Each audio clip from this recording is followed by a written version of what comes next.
Final round. Fight! Fucking friendly fire! Fucking hell! Fucking hell.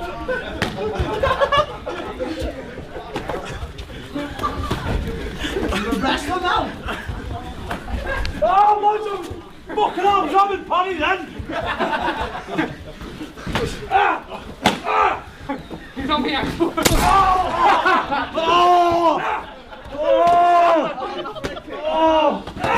I've been knees! Help me!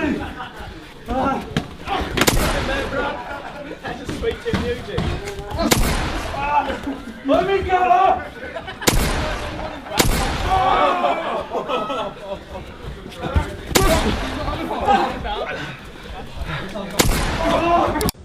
If I was fighting you, I wouldn't want to be out here getting my head jabbed off. I'll go single leg, I'll lift your leg up, and then rotate my hips. You're not going to just lie there, you're going to try and get up. Yeah. I take you back, so I control your wrist. Other arm comes around your head, and I put my chin over it, and then just... It goes tighter? Yeah.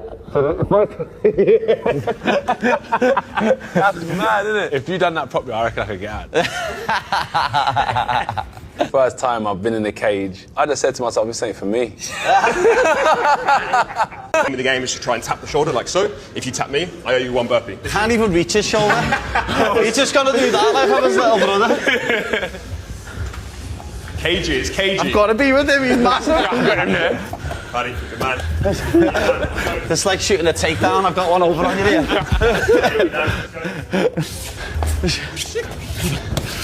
Final one. I needed this really, sweat them chicken wings off,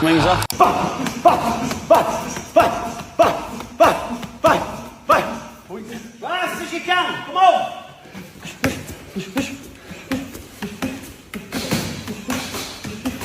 MMA sensation Paddy the Baddy Pimblett has officially returned to the gym to begin his training camp to gear up for the lightweight showdown against the French fighter Benoît Saint-Denis at UFC 329. For Pimblett, this matchup represents a critical crossroads in his career, since it is his first appearance after losing the belt to Justin Gaethje in an interim title bout in January. Looking to reassert and cement his status in the championship conversation, Paddy faces a tactical challenge against an aggressive fighter with a 4-fight winning streak. So, most likely someone in the top 5, possibly even for the belt.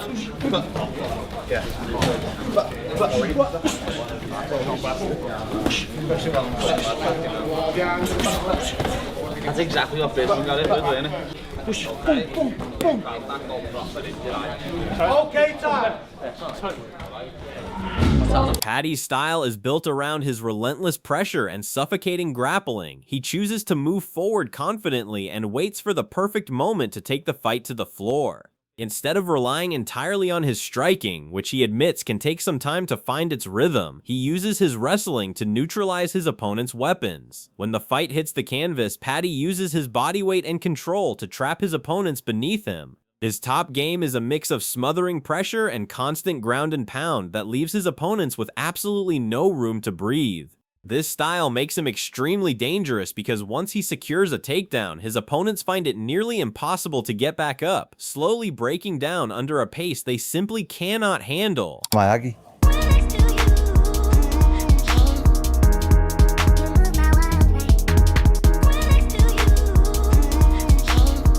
Tom Aspinall is seen accompanying Pimblett at his gym, watching him run through fighting stimulations. Paddy also chooses to train in smaller gloves, which allows him to mimic how he would throw punches naturally. Additionally, Aspinall points out that Paddy has an unorthodox style, which is incredibly difficult for opponents to prepare for or predict, especially highlighting how a fighter who is skilled at high-level jiu-jitsu easily exposes a brawler on the ground. By keeping his weight down and sharpening these unpredictable submission skills, Paddy is shaping a style built around getting the fight to the canvas and securing a finish, a tactical approach that perfectly mirrors his goal to dominate on the ground as he heads into training camp for his UFC 329 fight against Saint-Denis. I've known all these guys since 2018, but I've never made that full commitment till 2023. And in the years I've been here, wow, my game's just and you'll see it in my fights. I'm a lot more violent now. I'm a lot more clinical, and I think a lot more in fights. Like I pick my moments, and it's just helped me mature quite a lot as a fighter. The next generation MMA in Liverpool thrives on a highly competitive environment where fighters from all over the country come to push themselves against elite UFC athletes. Paddy has evolved dramatically since his early days as a young regional champion, maturing into a much more patient yet violent martial artist who accurately picks his moments to attack. Serving as the gym's focal point, Paddy uses this chaotic, crowded room to sharpen his instincts and weaponize his conditioning, a preparation that directly fuels his confidence as he opens up training camp for his UFC 329 showdown against Saint-Denis. He could be the next Conor McGregor star. I want that world title. All laugh all yous once and say I'll never be champ. You gang of mushrooms. Like that kind of a star where the whole He world has is watching. that weird personality. Yes. Yeah, he has that. Well, he's very disarming because people, they see, I talked about this in the last pay-per-view. I said it's a very sneaky trick because guys like you look at you, the way you carry yourself, the way you, that's a fighter. Like you look at that guy's a dangerous motherfucker. But when you see Paddy, he's dancing like this, his hair is flopping around like he's in the Beatles. You know, he's like, he seems silly, but then he fucks people up. Joe Rogan makes a strong statement when he states that Paddy has the potential to become a massive superstar, even to the level of Conor McGregor. Joe believes this due to his unique personality and how Paddy uses it as a sneaky trick to disarm his opponents. Rogan notes that while traditional fighters carry themselves seriously and look dangerous, Paddy dances around with flopping hair like he is in the Beatles, coming across as totally silly right until the moment he enters the octagon and beats people up. By heading into camp with this massive level of crowd support and marketability, Paddy carries an advantage into his preparation, knowing that his ability to entertain and catch opponents off guard makes him one of the most dangerous and watched lightweights in the sport today. Hate this fight, because you guys know I fuck with Paddy Pimblett, and you guys know that BSD is one of the biggest rogues members of this channel. But I have to just be objective. I mean, BSD is looking like a fucking marauder right now. He's looking like he's on a title run. And I think that Paddy Pimblett, it's interesting though, because I actually think, you know, oh my God. This is my thought process, right? These guys are so retarded. I don't even know what to say, bro. Let me get back to you on this one. I think BSD is going to have a slight striking advantage. I never thought I'd say that. A slight striking advantage, technically. But I think Paddy Pimblett, if BSD tries to rush him and grapple him, which he will do, I think Paddy Pimblett will be able to threaten subs and maybe tire out BSD, maybe take over late in the fight. I think this is going to be a fucking fight of the night. Like, BSD gets a takedown, Paddy threatens a submission, BSD gets out. He's dropping elbows. Paddy scrambles up. He lands a big shot on the feet. BSD lands something back. That's kind of what I'm picturing in my head. I'm picturing pure slipping around the cage, pure autism, just swinging big meaty hooks, trading sub attempts, trading takedowns. I think this is a very evenly matched fight. At first, I was worried. I was thinking, dude, why is BSD low-key about to destroy Paddy Pimblett? But the more I picture it in my head right now, I actually think this Bedtime MMA sees this fight evolving into a highly competitive back-and-forth war. While he notes that Saint-Denis might actually hold a striking advantage on the feet, he believes the chaos will unfold on the ground. He expects Saint-Denis to search for takedowns, which will play directly into Pimblett's submission skills. Instead of Paddy getting overwhelmed, the analyst sees a frantic pace where Saint-Denis lands heavy ground and pound elbows, only for Paddy to threaten with deep submissions, trigger scrambles, and survive to land big shots of his own. Ultimately, he sees this as an incredibly even matchup where Paddy's ability to threaten with traps on the mat could wear down Saint-Denis and allow the Liverpool fighter to completely take over the later rounds. Lean towards Pimblett, but I could see Benoît Saint-Denis doing it. I just don't think he can dominate on top position on the ground like he's going to want to. And I think that he's actually quite slow and vulnerable on the feet, Benoît Saint-Denis. Same with Pimblett, but I kind of trust Pimblett's chin a little bit more, to be honest with you. I trust Pimblett's chin a little bit more in that matchup, but it's going to be a very intriguing fight. So we can go through some of these as well that are also going to be on the card. Man, sick fight. Winner of it's going to be in a good position in the lightweight division. France versus England.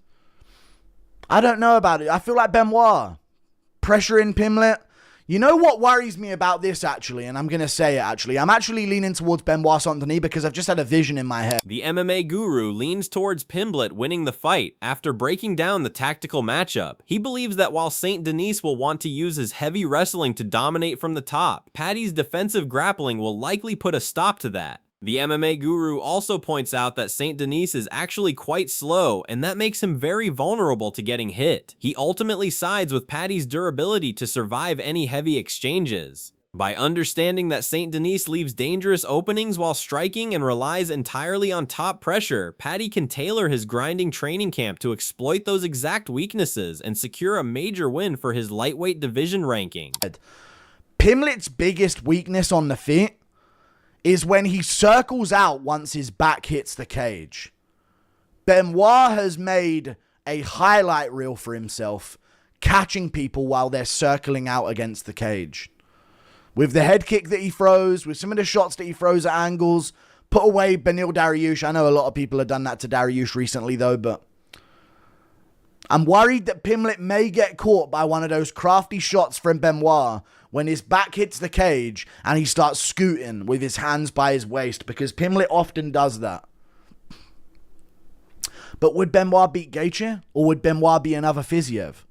Or would Benoît be another Pimblett? Or just, you know, get into a scrap with Gaethje? I think Benoît, if he got into a scrap with Gaethje like Pimblett did, he'd probably get chinned by those shots that Pimblett was eating. So I'm not sure which way to go with this. It's going to be off of vibes. I think Pimblett, I'm leaning towards Pimblett.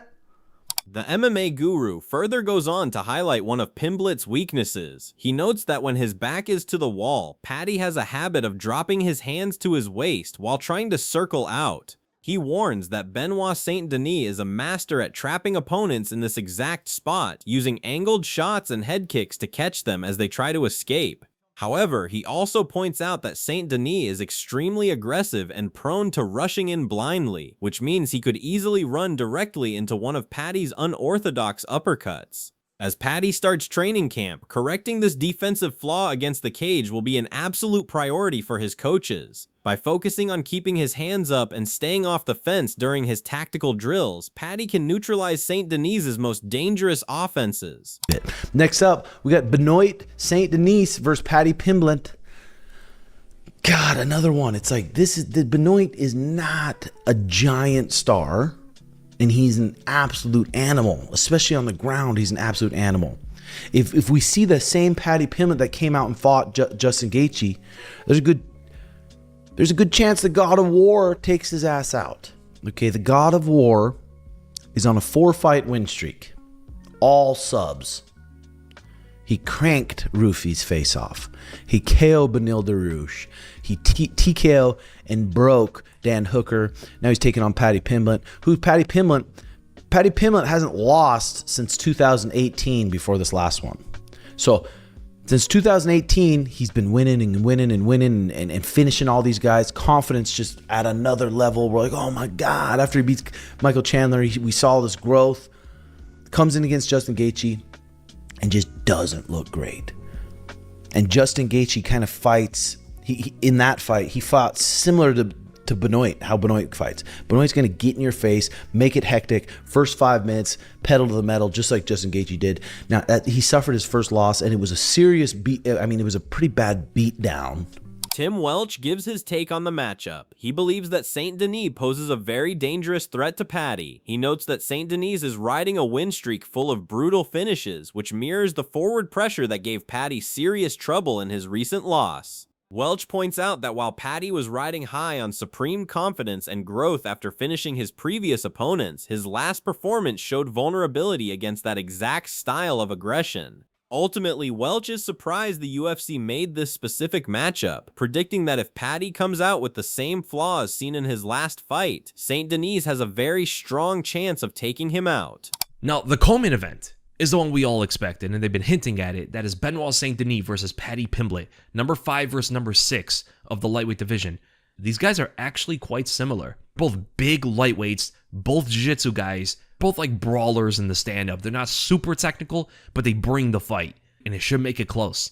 That's an excellent co-main event. Like, I could see Benoît Saint-Denis from the southpaw stance versus Paddy Pimblett's orthodox, throwing a lot of left kicks to the body and head. shooting down that left straight, pressuring throughout the fight, and Paddy Pimblett might succumb to some of that. We saw Justin Gaethje bullied him out there. BSD might be looking to do the same, but it's going to be fun. Very good matchmaking here. Slobber knocker of a co-main event with both guys having excellent submissions. The Weasel mirrors the view of many others in his expectation of the brawl between Paddy and Saint-Denis to be very wild. He sees both fighters as having similar styles, both being big lightweights, excellent at jiu-jitsu, and love to scrap on the feet. He sees Saint-Denis using his stance to blast Paddy with left kicks to the body and head, using forward pressure to try and bully Paddy just like his last opponent did. This relates directly to Paddy starting his training camp, as it shows the exact tactical problems his coaches need to solve in the gym. Since Saint-Denis fights from the opposite stance, Paddy's training camp must focus heavily on drilling southpaw defense, blocking body kicks, and handling pressure.